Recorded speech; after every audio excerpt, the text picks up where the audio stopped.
On my neck, gold money, rain капает на чек. You have some money, love dick, я shiny, пару лямов money. On my neck, gold money, rain капает. Dora is my name, это мой money rain, no pain, no gain, иди нахуй модель. Dora is my name, right это bang bang, заряжаю бляга, моя baby модель. Dora is my name, это мой. I got so much motherfucking design on right now. Break it down, bring it back, make it clap. I got 3 old thoughts, new block, where that thing, bitches on my line, and you know.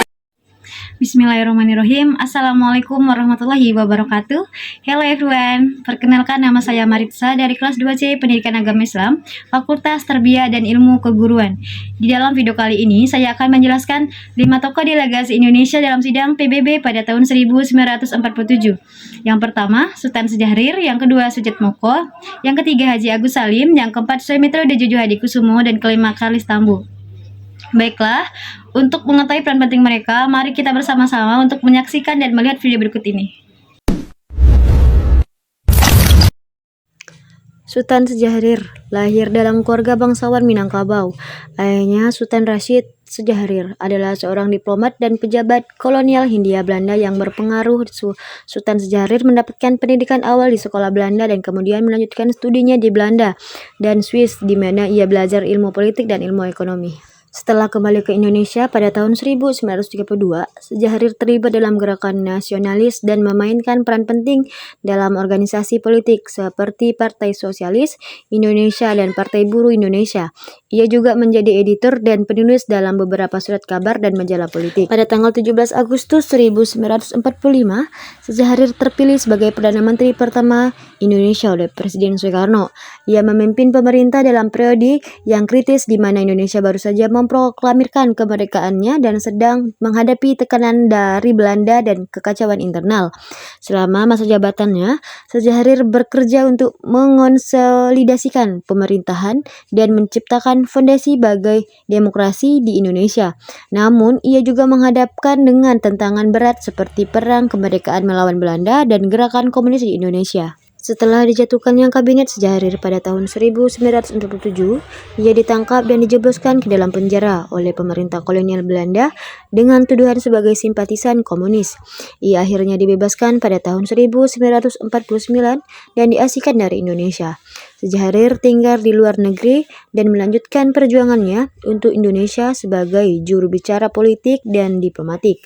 Ia meninggal dunia di Zurich, Swiss pada tanggal 9 April 1966. Syahrir dianggap sebagai salah satu pemikir dan pemimpin politik terbesar dalam sejarah Indonesia. Ia dikenal sebagai seorang intelektual yang tajam, berprinsip, dan berani. Ia mengejar visi untuk membangun sebuah Indonesia yang demokratis, modern, dan merdeka, dan tetap menjadi inspirasi bagi banyak orang di dunia dan di seluruh dunia. Selanjutnya, Sujat Moko. Sujat Moko adalah seorang tokoh intelektual dan diplomat yang memiliki peran penting dalam sejarah Indonesia. Ia lahir pada tanggal 8 Januari 1917 di Yogyakarta, Hindia Belanda, dan meninggal pada tahun 1989. Sujat Moko terlibat dalam pergerakan nasional Indonesia sejak muda. Pada tahun 1935, ia bergabung dengan Gerakan Pemuda Indonesia dan aktif dalam perjuangan melawan penjajah Belanda. Setelah kemerdekaan Indonesia diproklamasikan pada tahun 1945, Sujat Moko terlibat dalam pembentukan pemerintahan dan institusi negara baru. Pada tahun 1947, Sujat Moko menjadi anggota delegasi Indonesia dalam perundingan dengan Belanda yang berlangsung di Den Haag. Ia berperan sebagai juru bicara dan advokat yang vokal dalam menuntut pengakuan penuh terhadap kemerdekaan Indonesia. Selain peran politiknya, Sujat Moko juga memiliki kontribusi penting dalam bidang pendidikan. Pada tahun 1952, ia menjadi Direktur Jenderal Pendidikan Dasar dan Menengah di Departemen Pendidikan dan Kebudayaan Indonesia. Ia memimpin reformasi pendidikan yang bertujuan untuk meningkatkan akses dan kualitas pendidikan di Indonesia. Pada tahun 1957, Sujat Moko terpilih sebagai Sekretaris Jenderal Konferensi Asia Afrika yang diadakan di Bandung. Konferensi tersebut menjadi tonggak penting dalam gerakan non-blok dan memperkuat hubungan antara negara-negara di Asia dan Afrika. Setelah itu, Sujatmoko menjadi duta besar Indonesia untuk India dan Nepal. Ia berperan dalam memperkuat hubungan diplomatik antara Indonesia dan negara-negara tersebut, serta mengadvokasi kepentingan Indonesia di tingkat internasional. Sujatmoko juga merupakan seorang penulis yang produktif. Ia menulis berbagai esai dan buku tentang politik, pendidikan, dan isu-isu sosial. Beberapa karyanya yang terkenal antara lain Refleksi tentang negara dan agama dan dunia modern. Selama hidupnya, Sujatmoko dihormati sebagai tokoh yang berdedikasi untuk perjuangan kemerdekaan, pembangunan pendidikan, dan diplomasi Indonesia. Pemikirannya dan kontribusinya terus mempengaruhi perkembangan intelektual dan politik di Indonesia hingga saat ini. Haji Agus Salim adalah seorang politikus, diplomat, dan intelektual Indonesia yang berperan penting dalam perjuangan kemerdekaan Indonesia dan pembentukan negara. Ia lahir pada tanggal 8 Oktober 1884 di Kota Agung, Lampung, Hindia Belanda, dan meninggal pada tanggal 4 November 1954 di Jakarta, Indonesia. Agus Salim adalah salah satu tokoh terkemuka dalam gerakan nasionalis Indonesia. Ia aktif dalam organisasi politik seperti Sarekat Islam dan Partai Sarekat Islam Indonesia atau disebut dengan PSII.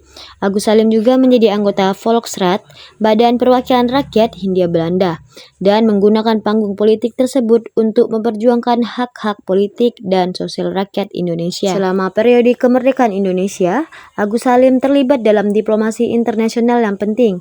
Ia menjadi bagian dari delegasi Indonesia dalam perundingan Linggarjati pada tahun 1946 dengan pemerintah Belanda, yang bertujuan untuk mencapai kesepakatan mengenai hubungan antara Indonesia dan Belanda. Selain itu, Agus Salim juga menjadi anggota delegasi Indonesia dalam perundingan-perundingan berikutnya seperti Perjanjian Renville pada tahun 1948. Agus Salim juga memiliki karir diplomatik yang mencakup peran sebagai Menteri Luar Negeri Indonesia pada tahun 1947. Ia memainkan peran penting dalam memperjuangkan pengakuan internasional terdapat kemerdekaan Indonesia dan membangun hubungan bilateral dengan negara-negara lain. Selain aktif di bidang politik dan diplomasi, Agus Salim juga dikenal sebagai seorang intelektual yang produktif. Ia menulis banyak artikel, esai, dan buku tentang politik, agama, dan peradaban. Karya-karyanya memberikan kontribusi penting dalam pemikiran politik dan peradaban Indonesia. Agus Salim dihormati sebagai salah satu pemimpin nasional yang berdedikasi dalam memperjuangkan kemerdekaan Indonesia dan memainkan peran penting dalam diplomasi internasional. Ia dikenal sebagai tokoh yang mengedepankan semangat nasionalisme, kesatuan, dan toleransi dalam membangun negara Indonesia. Selanjutnya, Sumitro Djojo Hadikusumo. Sumitro Djojo Hadikusumo adalah seorang ahli ekonomi yang berhasil menemukan sistem ekonomi gerakan banteng.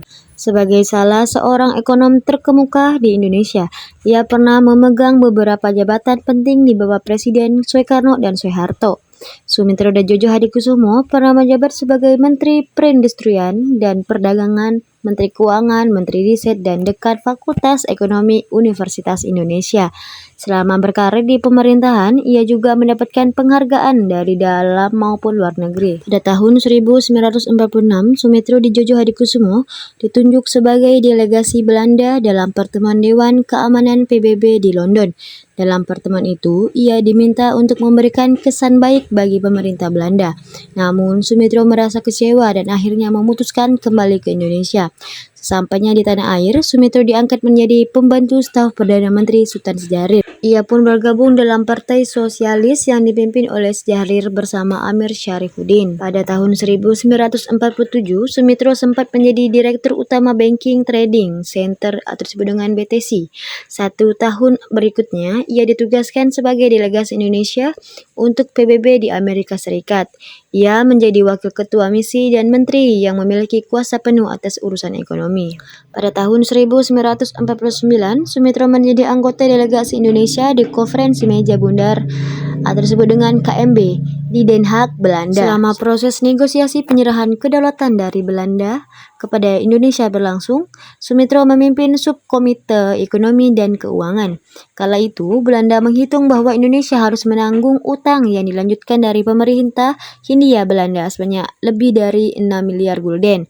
Namun, Sumitro memiliki pendapat lain. Menurutnya, sebagian besar utang tersebut ada karena untuk melawan Indonesia. Maka dari itu, pemerintah Indonesia tidak perlu membayarnya, tapi justru justru pemerintah Belanda yang berutang kepada Indonesia sejumlah 500 juta gulden. Kendati demikian, pada akhirnya disepakati bahwa pemerintah Indonesia yang menanggung utang jumlah 4,3 miliar gulden dan harus dibayar penuh pada Juli 1964.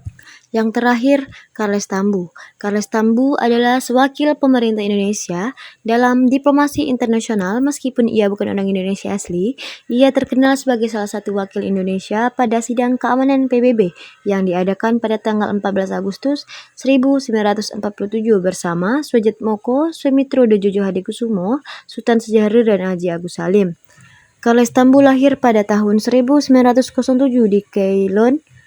Charles Tambu adalah keturunan Kamil. Kedatangan Charles Tambu pergi ke Hindia Belanda karena ikut ayah dan ibunya merantau untuk mencari kehidupan yang lebih baik. Meski bukan orang Indonesia asli, ia telah membela nama Indonesia di berbagai forum internasional.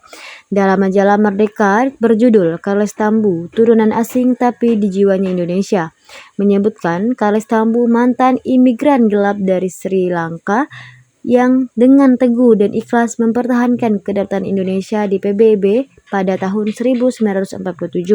Perjuangan Charles Tambu di PBB untuk mempertahankan pemerintahan Indonesia yang baru merdeka pada tanggal 17 Agustus 1945 berujung pada pemberian paspor Indonesia gratis dari Presiden Soekarno. Setelah pengakuan kedaulatan Indonesia oleh Belanda pada tahun 1949, Tambu diangkat oleh Presiden Soekarno menjadi Konjen RI di Manila hingga tahun 1953. Setelah menjabat sebagai Konsul Jenderal Indonesia untuk Manila, Charles Tambu kembali ke Indonesia dan diangkat sebagai pemimpin redaksi surat kabar berbahasa Inggris pertama di negara itu, Times of Indonesia. Mantan rekan kerja Tambu, Mokhtar Lubis, berperan penting dalam mendirikan surat kabar ini pada tahun 1952 dan dia sendiri adalah pemimpin redaksi Indonesia Raya. Namun setelah peristiwa PRRI Permesta, sebuah gerakan pemberontakan di Indonesia, kedua surat kabar tersebut dianggap tidak layak terbit. Setelah itu, hidup semakin menantang dan Charles Tambu menghilang dari catatan sejarah. Belakangan, dia diketahui pindah Kuala Lumpur, di mana dia tinggal sampai kematiannya pada tahun 1965. Dari kelima tokoh delegasi keamanan PBB pada tahun 1947, yang membuat saya termotivasi ialah tokoh yang bernama Charles Tambu. Karena Charles Tambu sebagai seorang pendatang atau turunan asing, tapi jiwanya Indonesia, dengan teguhnya dan ikhlasnya mempertahankan kedaulatan Indonesia di PBB pada tahun 1947. Dan ia telah membela nama Indonesia di berbagai forum internasional. Mungkin hanya itu yang dapat saya sampaikan. Kurang lebihnya saya mohon maaf. Sekian, terima kasih. Wassalamualaikum warahmatullahi wabarakatuh.